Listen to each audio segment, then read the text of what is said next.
Hi, good morning. It's morning in New York City. So good morning to you if you're on the East Coast. If you're elsewhere, good day. Good morning, good afternoon, good evening, etc. So today is very special.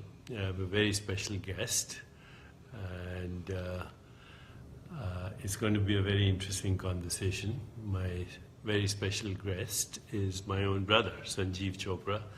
Please say hi to Sanjiv. And also during this conversation, be sure to give your comments and ask any questions that you want. So I see a number of you are joining us, 154 already, 169. So I hope we have at least 10,000 people joining us this morning. And of course, this conversation will be on all social media as well. Jakarta watching. Thank you, Jakarta. Wendy, good morning. Darlene, good morning. Daksha from South Africa, good morning. Not Sanjeev. Okay, now let me first welcome Sanjiv. Is it your brother? Yes, he's my brother. So Sanjiv is my brother, but this book just got published yesterday. It's called The Two Most Important Days, How to Find Your Purpose and Live a Happier, Healthier Life. Wherever you are in the world, Carolyn says, I love your brother. Okay, so wherever you are in the world, you can go online and get this book. It's available now. Once again, the book is The Two Most Important Days, How to Find Your Purpose and Live a Happier, Healthier Life. Before I ask Sanjiv to join, I just want to tell you officially, Sanjiv Chopra is a professor of medicine at Harvard Medical School and is the recipient of many prestigious teaching awards. He's a best-selling author and highly acclaimed inspirational speaker. He resides in Boston with his wife Amita. He's a connoisseur of coffee. And he and an avid golfer. And an avid golfer. His co-author is Gina Wild. She's Associate Dean and Chief Communications Officer at Harvard Medical School. She has received numerous recognitions in a career that spans healthcare, education, and government. For 9 years, she wrote a column on education and children. Her perspective is shaped by a well-worn passport and a passion for poetry, politics, yoga, and meditation. She also lives in Boston. Once again, the book is The Two Most Important Days, How to Find Your Purpose and Live a Happier, Healthier Life. You can go online anywhere in the world and order it, and if you're in the United States, you can go to a bookstore and get it. Okay, so first of all, Sanjiv, thanks for joining. And I didn't mention that the most important credential, of course, here is that he's my brother, and I'm his brother. So, yeah. So thanks for joining, and tell us why we should all be reading this book. So thank you, Deepak, for inviting me to be on your show. I'm really delighted. It's an honor and a privilege. So Mark Twain once famously said, the two most important days in your life are the day you're born and the day you find out why. Each one of us has a singular purpose in life. And this book is an offshoot of a talk that I've given around the country, around the world. It's called Dharma, Happiness, and Living with Purpose. And Gina Wild, a good friend and a colleague when I was the faculty dean for continuing education at Harvard Medical School, writes brilliantly, has a passion for poetry. She meditates. We're good family friends. And so we launched on this about 2 years ago. And the premise is that for happiness, there's certain things that we can do. I'm convinced that there are 3 or 4 things we can do to increase our happiness quotient. And the first one is having a cadre of good friends. celebrating everything small or big with your friends. Your friends are your chosen Right family. right now, by the way, we have thousands of friends. Of friends. All over the world. Yeah. So, I got lucky to have you as my brother. Me too. And we had amazing parents. Yes. But we couldn't choose each other. In contrast, you can choose your friends. James Rohn, a best-selling author, once said, "You are the average of the 5 people you spend the most time with." Let me repeat that. You're the average of the 5 people you spend the most time with. So choose your friends carefully. Friend is a gift you give to yourself. Robert Louis Stevenson. Khalil Gibran said, "Friendship is a sweet responsibility, never an opportunity." So that's the first one. The second aspect of the happiest people on this planet is the ability to forgive. If any of you out there hold a grudge right now, my plea to you, sincere plea, get rid of it. You will feel a tremendous weight lifted off your shoulders. Mahatma Gandhi. Can I come up with a quote on that? Sure. You forgive not because the other person necessarily deserves forgiveness. You forgive because you deserve peace. Yeah, Go ahead. beautiful. Mahatma Gandhi once said, "Forgiveness is not for the weak. It is an attribute of the strong." Nelson Mandela, 27 years in prison when he's released, asked the question, "Do you harbor resentment or bitterness against your captors?" And he gave the most eloquent answer. He said, "I have no bitterness, I have no resentment. Resentment is like drinking poison and then hoping it will kill your enemies." So the first is friends, the second is forgiveness, the third is doing things for others. Albert Schweitzer, Nobel laureate, physician, humanitarian, theologian, once said, "I don't know what your destiny will be, but one thing I'm certain of.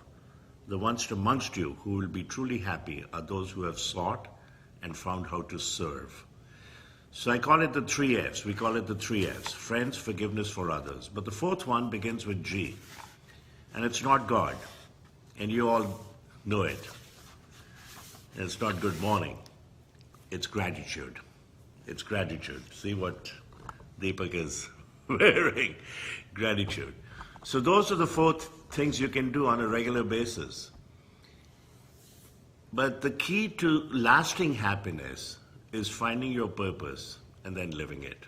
And there are a couple of ways you can come to your purpose. We show you many different ways in the book. We also share the purpose of many of our friends, including Deepak's is there. He's anonymous, as are all our friends. But Gina and I have our purpose with our names behind it. Okay, so before we take that 15-second break that you're all used to, I am going to just read the chapter titles of the book. Once again, the book is The 2 Most Important Days, How to Find Your Purpose and Live a Happier, Healthier Life. And then we'll come back in 15 seconds. But here are the chapter headings. What does it mean to live with purpose? Who is happy? The scientific underpinnings. Living with purpose, living with love. Gratitude as an anchor. Daily practices for a more purposeful you. And chapter 7, 7 simple steps to a happier you. And then at the end, there is Sanjiv and Gina have both listed their purposes. And maybe I shall join later and tell you mine, if you don't already know. Okay, so let's come back in 15 seconds. Thank you, and see you in 15 seconds.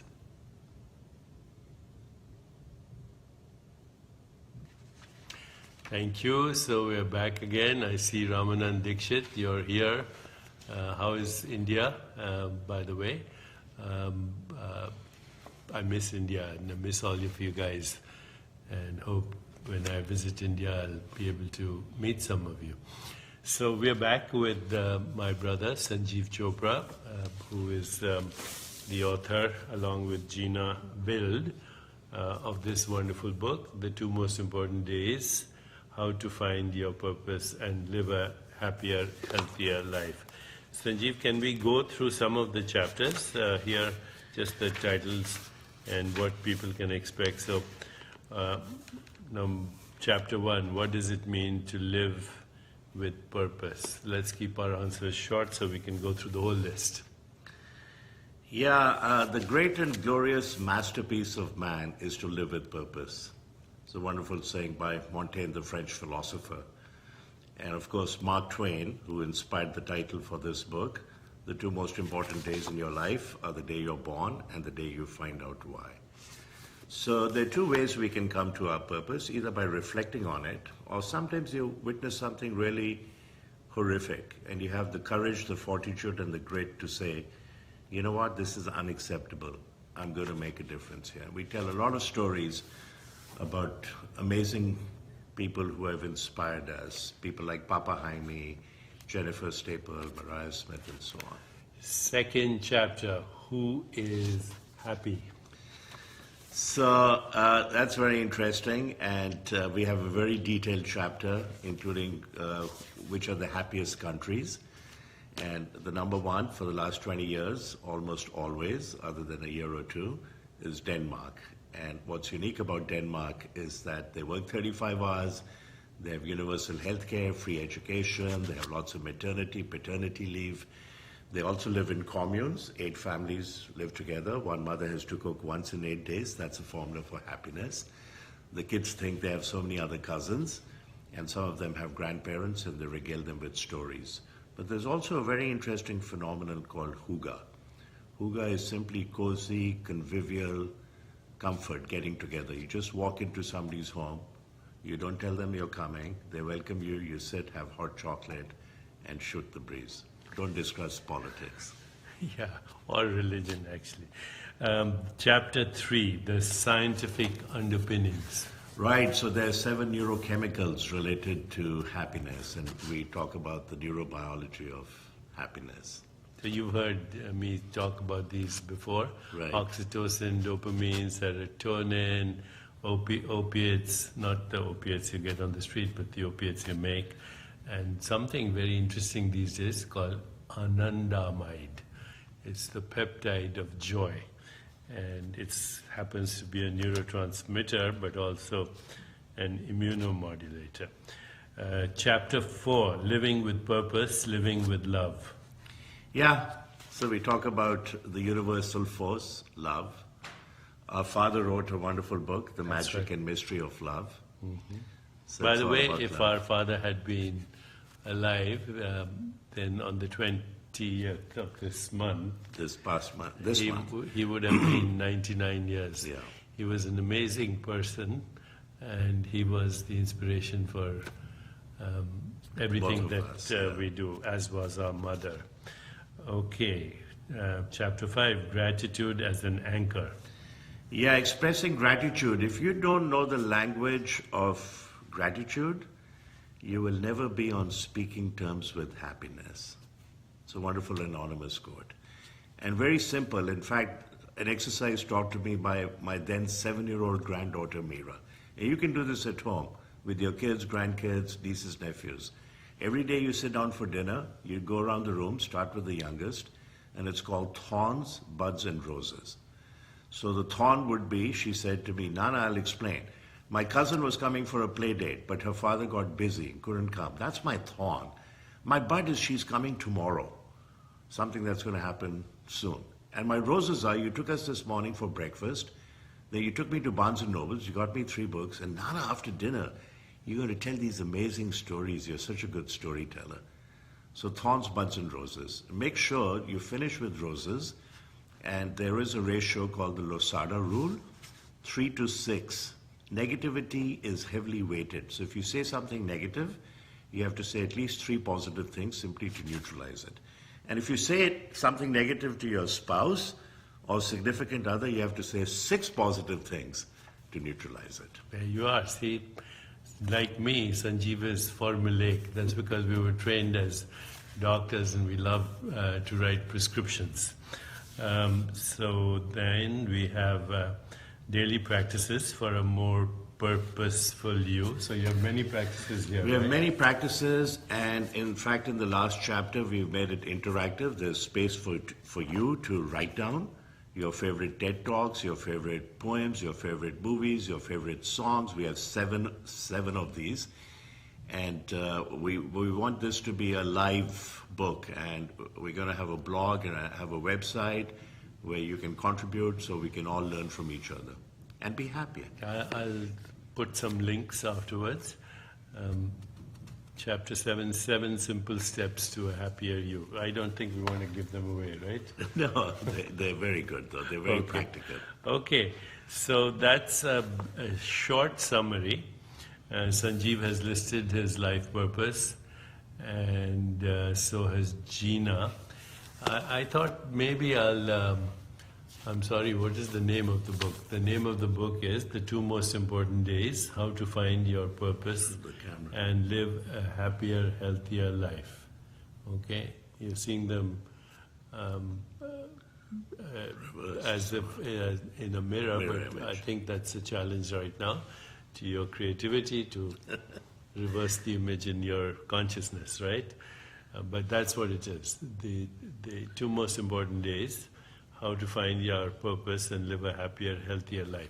So Sanjiv, I wanted to tell you that every year I go for a week of silence, and then I come up with 3 intentions for the next year. And this year, for some reason, I thought, crossed the threshold of 70, or now 71. What is the purpose for the rest of my life? And I actually came up with 3. The first was to unravel what is real. In spiritual traditions they say the unreal never existed and the real never ceases to exist. So what is real? What is fundamental reality? That was my first, and that was very personal, but then I find there are so many people. Deb says, just ordered the book. Thank you, Deb. So one is, before I finally kick the bucket and die, I want to discover what is real beyond the body-mind identity that we all have. The second was, since, in a way I've achieved all my personal goals, how to actually help create a more peaceful, just, sustainable, healthier and joyful world, how to decrease suffering in the world. And so I'm going to focus totally on the non-profit institute that we have created. And what we are looking at is one thing as a marker for all suffering. We don't know if it is the one thing, but we suspect it is, and that is chronic low-grade inflammation. But we're looking at chronic low-grade inflammation in a holistic way, to the mind, the brain, the body, and society. I think society is inflamed. War, terrorism, eco-destruction, violence in all its forms, conflict is ultimately the result of inflamed body-minds. So we're embarking on a very ambitious program with a lot of institutions worldwide to monitor inflammation, measure it, look at ways of preventing it or even reversing it. And then the third purpose that I had at this stage in my life is to divest myself from every business activity. Chopra Center and all these other things that I do, they'll continue, but I won't be involved in the day-to-day activity of business. I wanted to use this launch of your book to declare this to all of you and share with you that you can hold me to these 3 intentions that I have. It's very beautiful, Deepak, very beautiful. So proud of you, love you so much. Thanks. I totally agree with you about inflammation. I think inflammation is the enemy, whether it's heart disease or even cancer. And inflammation on a societal level, global level, tribal level, all kinds of inflammation.